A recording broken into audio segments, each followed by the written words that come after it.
Heute befinden wir uns hier zwischen Kakopé und Atura an einem ganz besonderen Ort, und vor 2 Wochen hat es hier noch überall so ausgesehen, wie es hinter mir aussieht. Doch in Wirklichkeit entsteht hier ein Neubaugebiet, und wir haben jetzt die Möglichkeit bekommen, an diesem Neubaugebiet von Anfang an daran teilzunehmen, das Ganze mit Videos zu begleiten, um einfach mal aufzuzeigen, wie hier in Paraguay so ein Neubaugebiet entsteht.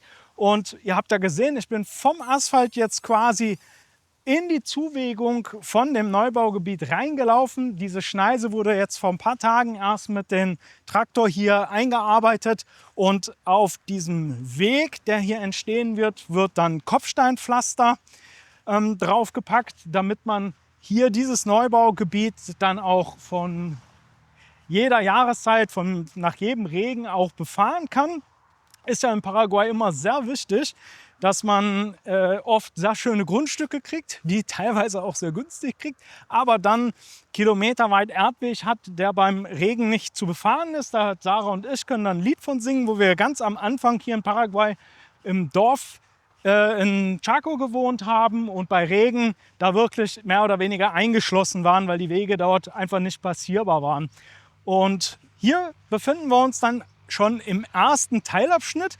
Dieses ganze Siedlungsgebiet wird in 5 Teilabschnitte aufgebaut, und das hier ist halt die Hauptzufahrt. Es gibt sogar noch eine weitere Möglichkeit dann später weiter rechts über eine öffentliche Straße, die allerdings höchstwahrscheinlich Sandstraße bleiben wird.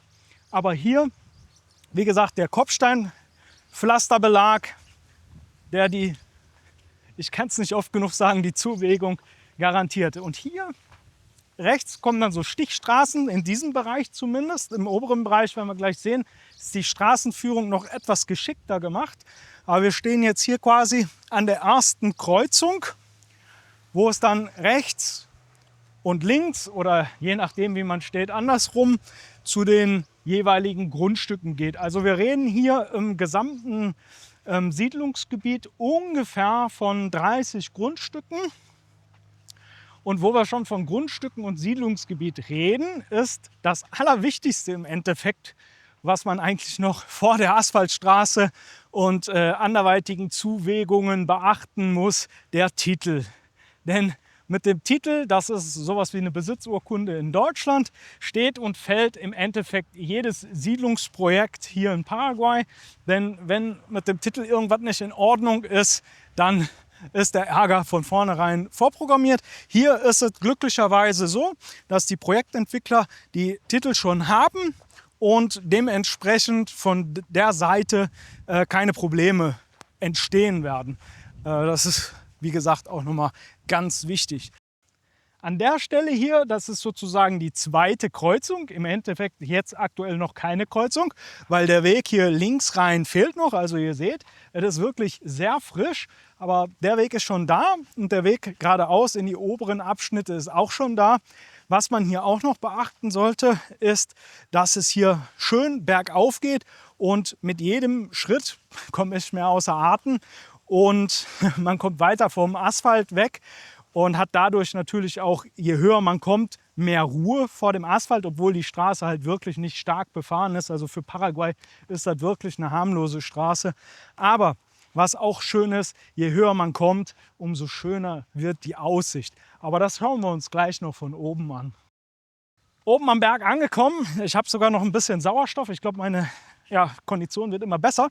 Kommen wir an eine interessante Stelle. Und zwar haben wir jetzt die ersten 3 Abschnitte gesehen, jeweils durch die Kreuzungen oder werdenden Kreuzungen abgetrennt. Und hier kommen wir jetzt zum Übergang auf den 4. Abschnitt. Und hier macht die Straße so einen Knick. Hier ist das alles so ein bisschen versetzt. Das Ganze hier oben gehört nicht zu dem Bauprojekt oder Siedlungsprojekt. Und hier oben sieht man, dass es halt wirklich alles noch frisch ist. Wir sind hier ganz am Anfang. Hier müssen wir uns jetzt gleich mit der Machete durch den Busch schlagen. So, da wir die Machete nicht dabei haben, verlassen wir jetzt so ein bisschen die Straße und gehen links hier um den Busch rum und suchen uns einen Trampelpfad. So, damit alles auch seine Richtigkeit hat. Wir haben jetzt da hinten von der Straße den Weg verlassen und der nette Nachbar hier, der hat uns hier das Tor aufgemacht. Das ist so ein Drahtverschlag, ja, Zimbra würde man wahrscheinlich im Chaco sagen. Und hier sehen wir jetzt erst einmal schon, so langsam tut sich hier die Aussicht auf, weil wir ja jetzt in dem untersten Abschnitt vom 4. Abschnitt sind. Und da beginnt die Sicht auch noch mal schöner zu werden. Und bis da hinten zu dem Zaun geht das Grundstück. Aber wir werden jetzt dem Mann erstmal hinterhergehen, weil er wollte uns die ganzen Mandarinenbäume da hinten zeigen.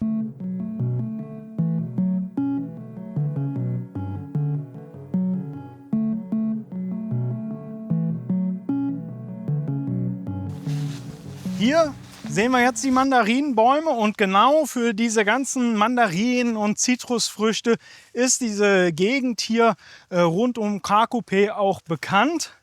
Davon haben wir hier so viele. So langsam geht die Zeit, glaube ich, dafür zurück.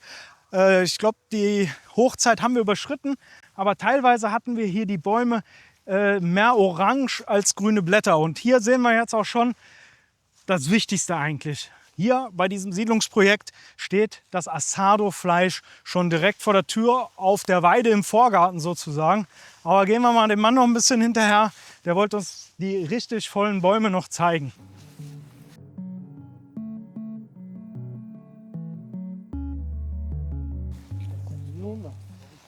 Dulce? Ah, perfekto.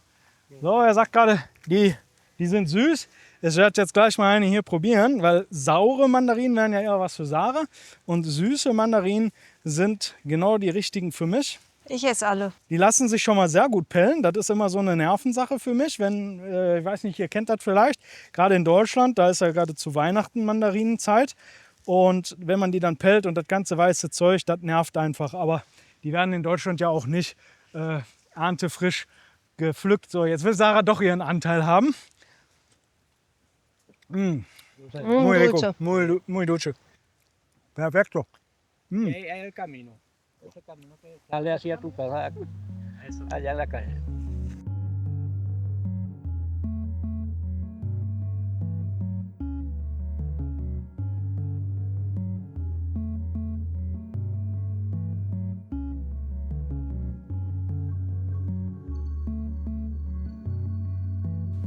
Was ich mich in Paraguay immer gefragt habe, ist ja, was machen die Leute hier mit den ganzen Mandarinenbäumen, ja, richtige Mandarinenplantagen, wie wir ja hier sehen. Und da wurde mir jetzt gesagt, dass diese Bäume von den großen fruchtverarbeitenden Firmen hier in Paraguay zum größten Teil gepachtet werden. Und die kommen dann einmal im Jahr vorbei und ernten diese Bäume ab. Die kümmern sich so nicht drum, also das wird auch nicht gespritzt oder so, ist ja auch mal ein ganz wichtiges Thema, dass das Ganze nicht so mit Gift vollgepumpt wird.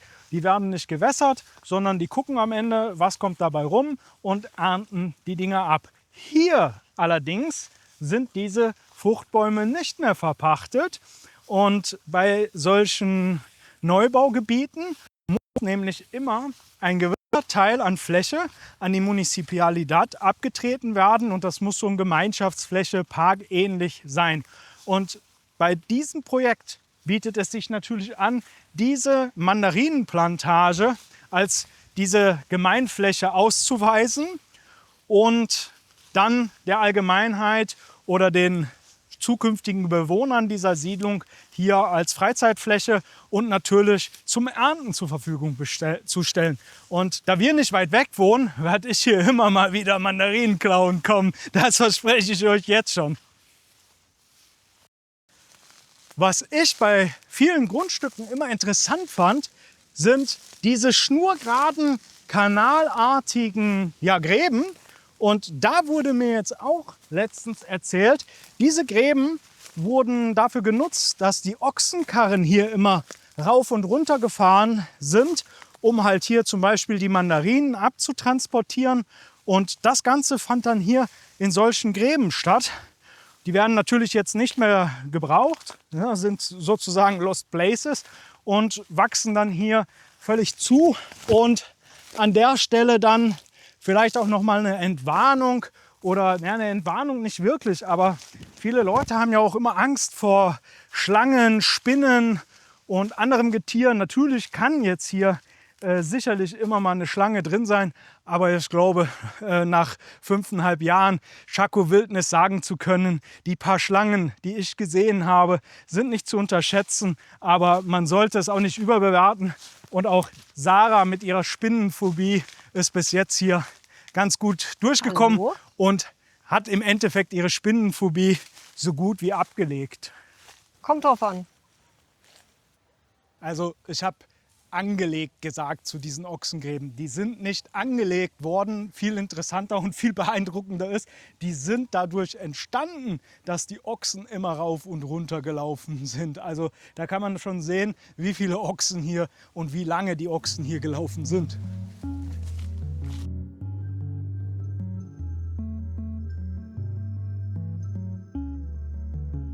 Wir haben den äußeren Zaun erreicht hier an dem Grundstück. Ich nehme mir mal noch schnell hier eine Mandarine für unterwegs mit. Und dieser Zaun, der wurde ja freigemacht.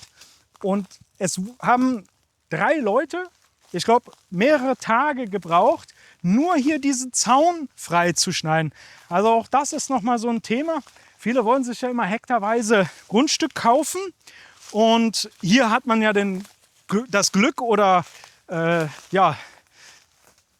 das Glück im Endeffekt, dass hier schon ein Zaun ist, weil man soll sich nicht unterschätzen, was schon alleine nur so ein Stacheldrahtzaun, also ein ganz einfacher Zaun, auf die Kilometer am Ende kostet.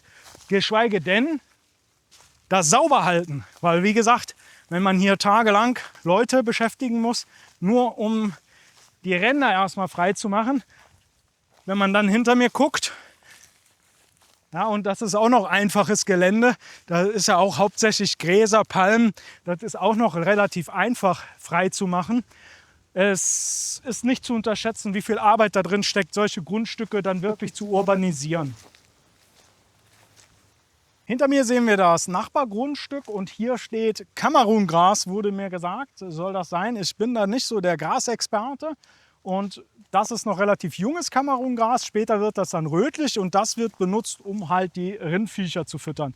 Das Grundstück hier, wo dann die Urbanisation stattfinden wird jetzt in Kürze, das sah früher genauso aus, aber es wurde jetzt hier darauf geachtet, dass die kleinen Bäumchen hochwachsen können, sodass später das Gras entfernt werden kann und auf den Grundstücken dann auch schon Bäumchen stehen. Und das nächste, was man zum Weideland und Waldgebiet hier in Paraguay sagen muss, ist, wenn man da hinten so diesen Wald sieht, da wäre eine Urbanisation oder so ein Siedlungsprojekt viel schwerer durchzusetzen gewesen, weil Paraguay in den letzten Jahren sehr strikt damit ist, Waldflächen abroden zu lassen. Und deswegen ist das hier ein glücklicher Umstand, dass das hier langjähriges Weideland war und jetzt im Endeffekt sogar durch dieses Siedlungsprojekt eine Neuaufforstung im Kleinen, sage ich mal, bekommt.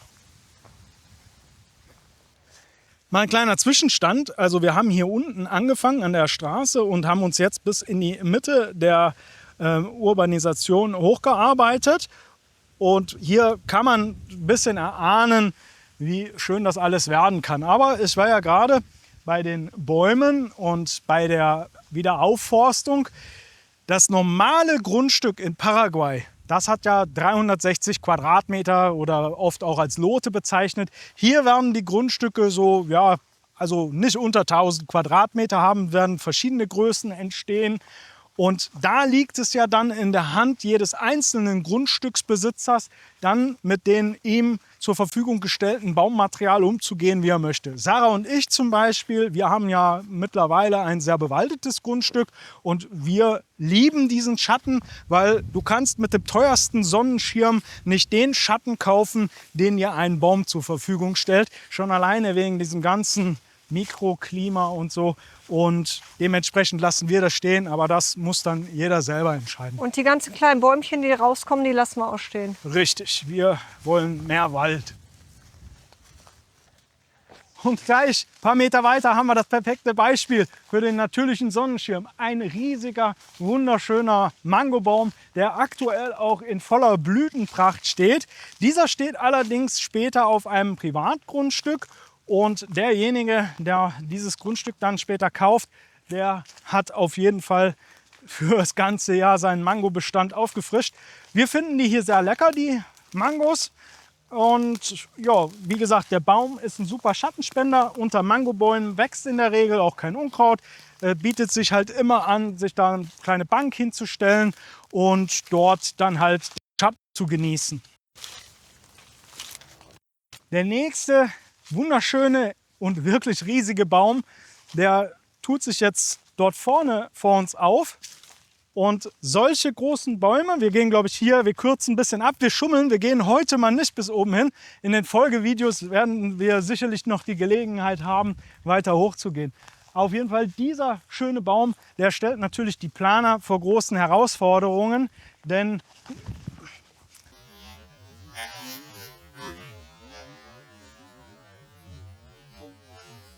genauso, ich hoffe, das hast du jetzt auf Kamera. Also die Herausforderung, das Ganze auf Video aufzunehmen, ist erstmal die Kamerafrau, die sich hinter der Kamera jetzt total kaputt lacht. Ja, und die Termitenhügel, die einen beim Rückwärtslaufen ja, fast das Leben kosten. Kommen wir zurück zu diesem riesigen, wunderschönen Baum. Ich bleibe jetzt einfach mal hier stehen. Wie gesagt, für die Planer ist es halt unheimlich schwer, dann die Grundstücke so einzuplanen, dass so schöne Bäume dann auch wirklich auf einem Grundstück so stehen, dass der Grundstücksbesitzer damit was anfangen kann und dass der Baum nicht im Weg steht und gefällt werden muss. Und in dem Atemzuge, während Sarah sich immer noch hinter der Kamera kaputt lacht, ja, also darf ich das hier vielleicht mal, ne? Ja, hör auf. Ja, hör du auf zu lachen. In dem Atemzug, also wir haben auf jeden Fall Spaß hier. In dem Atemzug möchte ich euch von hier oben dann auch nochmal die Landschaft zeigen oder den Ausblick zeigen. Und wie gesagt, wir sind hier circa auf der Mitte der neuen Siedlung oder im neuen Wohnbereich. Und also atemberaubend, wenn man sich hier vorstellt, man hat dann irgendwann seine Terrasse, seinen Pool schön fertig, dann denke ich mal, kann man so doch die Zeit in Paraguay genießen. Mittlerweile sind wir auf der anderen Seite von dem Grundstück angekommen und sind jetzt hier in dem Bereich oder in dem Schatten dieses Waldes, den wir vorhin angesprochen haben, gegangen. Und man merkt sofort dieses Mikroklima. Es ist gleich kühler, es ist wesentlich angenehmer, also gefühlt locker 10 Grad kühler. Also man ist schon kurz davor, ein Jäckchen anzuziehen.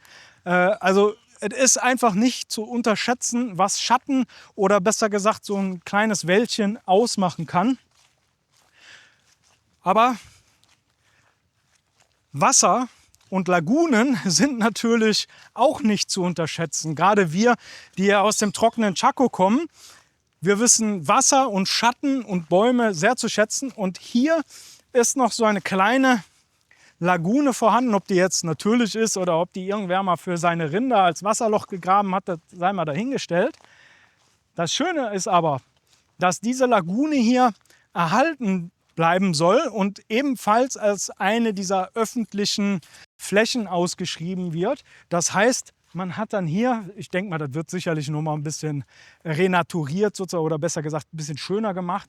Und dann hat man hier natürlich auch noch mal eine super Fläche mit dem Wald im Hintergrund, wo man dann an heißen Nachmittagen ein kühles Bier oder Asado. einen schönen Tereré, Asado oder was auch immer dann eventuell machen kann. Ja, da muss man dann mal gucken, wie die Leute sich hier einigen und wie es dann genau wird. Ja, also es ist ja noch spannend, so ein Projekt dann ganz vom Anfang an zu begleiten. Da kann halt noch vieles passieren, aber so eine Grundlage ist natürlich schon mal eine super Sache, um darauf aufzubauen.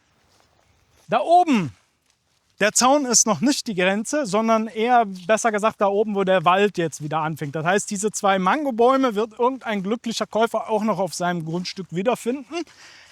Direkt dahinter, also hinter dem Wald oder angrenzend, sind die Nachbarn Holländer. Und das ist auch noch zu der Region hier dazu zu sagen, dass diese gesamte Region hier, KKP, Atura, Altos, San Bernardino, ist ja alles hier nur ein Katzensprung entfernt. Und die ganze Gegend hier ist sehr europäisch geprägt. Viele europäische Ausländer, Deutsche, sehr viele, Schweizer, Österreicher, Holländer, alles Mögliche, Engländer, Amerikaner, keine Ahnung. Alle kenne ich sie ja auch nicht. Europäer, Lerne ich ja Amerikaner. heute hoffentlich noch kennen. So, und auch Sarah und ich sind ja hier von diesem Siedlungsprojekt nur 5 Minuten entfernt. Ich weiß, damit habe ich euch jetzt alles versaut und ihr sagt, mit den beiden in der Nachbarschaft haben wir keinen Bock. Naja, so, wir werden jetzt nicht weiter hochgehen, sondern wir werden jetzt weiter runtergehen, gucken nochmal. Da ist im untersten Abschnitt schon ein Tiefbrunnen gebohrt worden, denn Wasserversorgung ist natürlich auch noch ein Thema. Und die Abschnitte kriegen mehrere Tiefbrunnen. Aber einer ist halt, wie gesagt, schon gebohrt worden oder im Bohrprozess drin. Das werden wir uns mal anschauen. Aber nach und nach bekommen die einzelnen Abschnitte dann auch noch separate Wasserversorgung.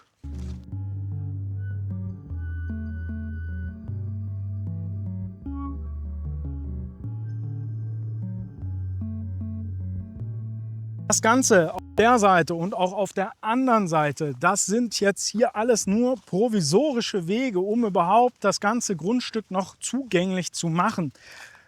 Der richtige Weg wird nachher in der Mitte lang führen und er wird auch noch eine gewisse Besonderheit in sich haben, auf die wir dann in dem nächsten Video eingehen werden. Ich meine, das wird man jetzt nicht so sehen, weil auch da wurde sich so ein bisschen was bei gedacht, dass man nicht nur so eine durchgängige Straße hat, wo man dann in einem so durchgucken kann, sondern so ein bisschen kurvig wird es gestaltet werden. Aber wie gesagt, ich will da gar nicht so viel vorgreifen.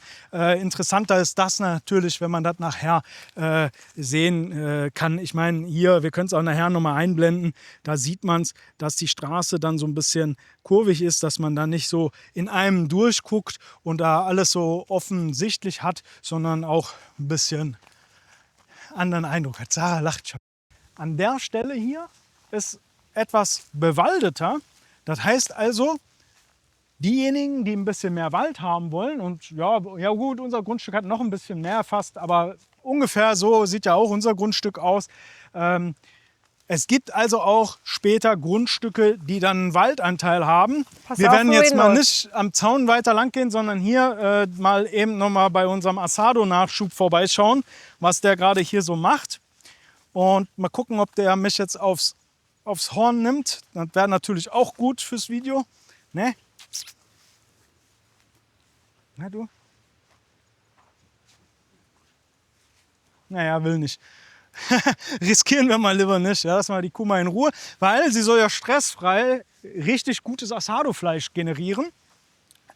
Auf jeden Fall sind wir jetzt hier im vorderen Bereich von dem Waldgrundstück. Jetzt nur mal so aus grober Einschätzung würde ich sagen, die Straße ist noch ein bisschen weiter da hinten. Das heißt, wenn man sich so ein Grundstück mit Wald holt, hätte man zum Ende seines Grundstückes so ein Stückchen Wald, wo man sich vielleicht auch wie so einen kleinen Gehweg reinmachen kann. Das hat Sarah bei uns nämlich vor, dass wir so ein bisschen über unser eigenes Grundstück spazieren können durch den Wald. Ja, so als Trampelfahrt haben wir das ja auch schon, ist ja auch hier schon. Und das ist halt natürlich auch immer ganz schön, wenn man dann vorne Platz fürs Haus hat und hinterm Haus dann noch so ein kleines bisschen Waldgrundstück. Und wie ihr sehen könnt, auch jetzt hier um die Ecke rum, ist schon Schnitzel. Noch einiges. Ja. Sarah sieht natürlich wieder nur das leckere Fleisch und ich sehe hier noch ein bisschen Schatten, weil wir haben ja gerade schon leckeres Schnitzel gegessen und dementsprechend habe ich jetzt noch nicht so viel. Guck mal, wie flauschig die ist. Ja, die ist flauschig. Der muss auch ein bisschen, das wäre so ein schönes Wiener Schnitzel. So ein schöner Kalbsbraten. Na du? Ich probiere ich noch mal bei ihm, aber er ist auf jeden Fall ein Männchen. Na du? Nee, komm her.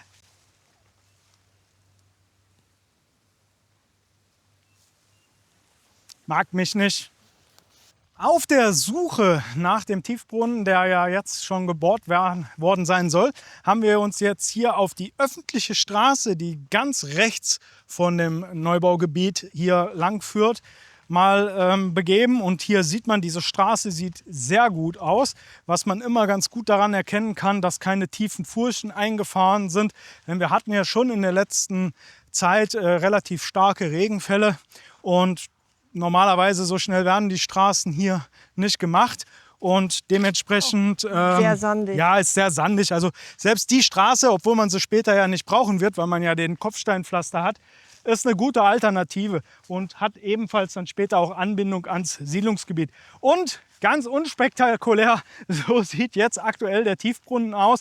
Ja, was soll man da auch groß sehen, außer ein Rohr? Und das ist halt der erste Tiefbrunnen von mehreren, die noch folgen werden. Wir haben jetzt hier von dem Abschnitt, den er versorgen soll, den höchsten Punkt, was ja natürlich auch Sinn macht. Wenn dann hier oben dann halt ein Vorratsbehälter steht, wird das Wasser dann halt schon alleine durch die Schwerkraft zu den jeweiligen Abnahmestellen gebracht. Zu dem Wasser können wir nachher auch noch mal ein paar Beispiele bringen. Und so könnte der Tiefbrunnen dann später aussehen. Der ist auch noch nicht ganz fertig, aber man kann hier schon das ganze Prinzip gut erkennen. Vielleicht ist das sogar gut, dass das Häuschen hier noch nicht steht. Und zwar kommt hier natürlich die Druckleitung von unten rauf. Der Brunnen ist 100 Meter tief, hätte theoretisch 30.000 Liter die Stunde Pumpleistung, wird aber nur 10.000 Liter rausgenommen. Ein Rückschlagventil verhindert, dass das Wasser wieder runterlaufen kann. Dann haben wir hier den Druckschalter, der den Wasserdruck in der Wasserleitung hier auf knapp unter 4 Bar reguliert. Damit die Pumpe nicht immer wieder anspringen muss, sind hier solche Drucktanks installiert, die bei einer Abnahme den Druck dann erst einmal, ja, wie soll man das jetzt so erklären, dass jeder versteht. Auf jeden Fall fällt der Druck dann nicht so schnell ab, dass der Druckschalter nicht sofort die große Pumpe wieder einschalten muss. Also das ist dann alles ein viel schönerer Anlauf. Die Pumpe ist eine 3-Phasen-Pumpe, das heißt mit Starkstrom betrieben. Das heißt, die hat richtig Leistung oder kann auch gut fördern. Und hier teilt sich das Ganze auf. Das ist nämlich als Ringleitung konzipiert. Das heißt, das fließt einmal ringsum durch das ganze Barrio. Das ist dann natürlich sehr gut, damit nie irgendwo stehendes Wasser ist, was eine Verkeimung verhindern soll. Und genauso ist das ganze System auch extra ohne Vorratstank aufgebaut, damit es ein geschlossenes System ist, das Wasser nirgendwo mit Sauerstoff in Verbindung kommt. Und dadurch hat man halt den Vorteil, möglichst wenig Verkeimung dann in die Wasserleitung reinzuholen. Wenn sie dann noch flächig mindestens 60 cm tief in der Erde vergraben ist, im vernünftigen Sandbett, wie das hier geschehen ist, dann sollte mit der Wasserleitung eigentlich keine großartigen Probleme auftreten. Und falls Probleme auftreten, gibt es hier auch noch Registerschächte, die schauen wir uns jetzt an. Hier haben wir jetzt mal die Möglichkeit, in so ein Register reinzugucken. Was ich gerade noch zur Ringleitung erstmal vergessen habe, auch die Ringleitung sorgt natürlich dafür, dass der Wasserdruck möglichst gleichbleibend ist. Aber hier sehen wir dann, wir haben 2 Absperrventile. Das heißt, wenn hier an den Hauszuleitungen gearbeitet werden muss, kann man die Absperrventile zumachen, kann dann an den Hausanschlüssen ja, jeweils dann arbeiten. Wenn man jetzt oder wenn ich da jetzt ein Haus anschließen würde, würde ich jetzt als erstes dort auch wieder einen Kugelhahn setzen, sodass ich das jeweils einzelne Haus dann immer wieder auch hier an der Hauptleitung direkt absperren kann. So würde ich vorgehen. Und die Stromregister, weil hier in diesem Barrio ist das Strom auch unterirdisch verlegt worden, die sind hier auch noch. Der Strom, nicht das Strom. Komm aus. Ja, ist ja egal, Deutsch konnte ich noch nie. Und wir sehen jetzt hier an der Baustelle zum Beispiel ungefähr auch mal die Größe von so einem Lote, ist hier ziemlich genau 30 Meter breit und ungefähr so sollen auch in dem neuen Siedlungsprojekt da die Grundstücke werden. Da hat sich der Projektentwickler schon ganz schön was ausgedacht, was mir persönlich gut gefällt. Zusätzlich, wenn wir überhaupt schon mal bei der Versorgung sind, unten an der Straße, weiß ich gar nicht, ob ich es vorhin gesagt habe, liegt 3-Phasenstrom, das heißt Starkstrom, der Strom, der, mir wurde gesagt, viele Leute wissen nicht, was mit Starkstrom zu tun hat, also das ist der gute Strom, das jetzt näher zu erklären, das führt zu weit, aber was auch noch wichtig ist, das Glasfaser-Internet ist unten am Eingangsbereich von dem Siedlungsprojekt auch schon vorhanden. Das heißt im Endeffekt alles, was man für eine erfolgreiche Neugründung einer Siedlung braucht, ist vorhanden. Wasser, Strom und Internet mit hunderten Megabytes, also ich glaube 300 Megabyte oder so. Dass man Internet zum Gründen eines Neubaugebiets ja, braucht man. Ja, wie kann man denn sonst YouTube-Videos hochladen? Ja? Da oben war der Tiefbrunnen. Ich vermute, das war der Abschnitt 3. Ja, müsste man nochmal genau gucken. Wir haben ein bisschen die Orientierung verloren. Hier ist ja eine der Stichstraßen, die wir vorhin gezeigt haben, die noch nicht als Kreuzung da hinten auf der Hauptstraße in der Mitte ja, ausgearbeitet ist. Und hier geht dann halt die öffentliche Straße runter. Das heißt, die unteren 3 oder 4 Abschnitte sind sozusagen hier mit dieser öffentlichen Sandstraße auch noch verbunden. Die oberen Abschnitte, die sind dann halt nur noch von der Hauptstraße aus den unteren Abschnitten zu erreichen, was natürlich dazu sorgt, dass man dadurch viel mehr Ruhe in den oberen Bereichen auch noch drin hat. Und hier wollte ich euch auch noch mal zeigen, dass ist noch so eine alte Stromleitung, die hier auf dieser Straße lang geht, wo noch hier mit Palmstämmen hier die Stromleitung festgemacht ist. Heutzutage überhaupt nicht mehr zulässig.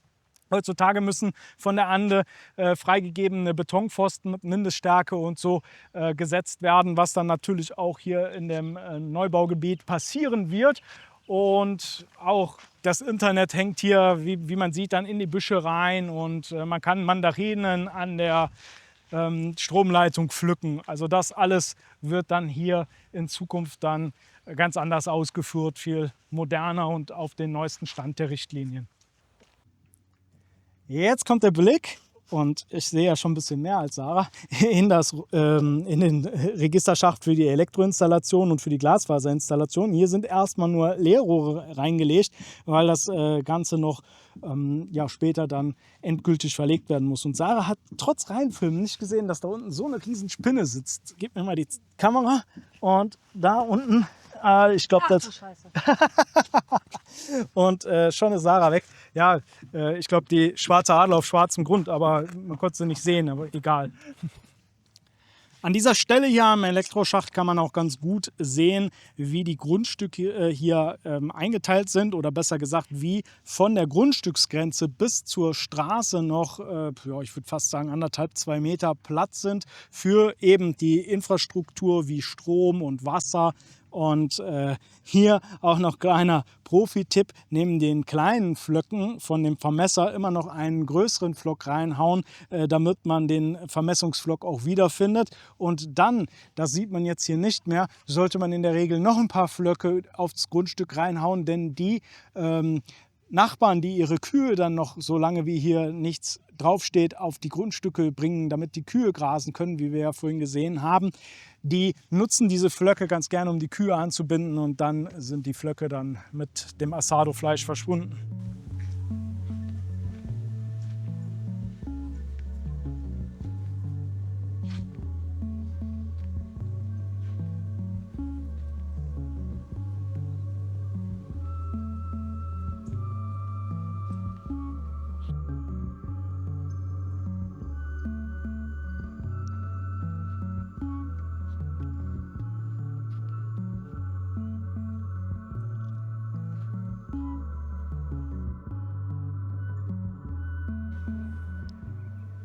Am Ende haben wir sie doch noch vor die Kamera bekommen. Die Kamerafrau, meine liebe Frau Sarah. Ja, ihr geht es heute nicht so gut. Das Wetter und alles hat ihr ein bisschen mitgenommen. Die Lauferei hier und alles. Aber trotzdem, ihr hat es auch gut gefallen, denke ich mal. Ja, sehr gut.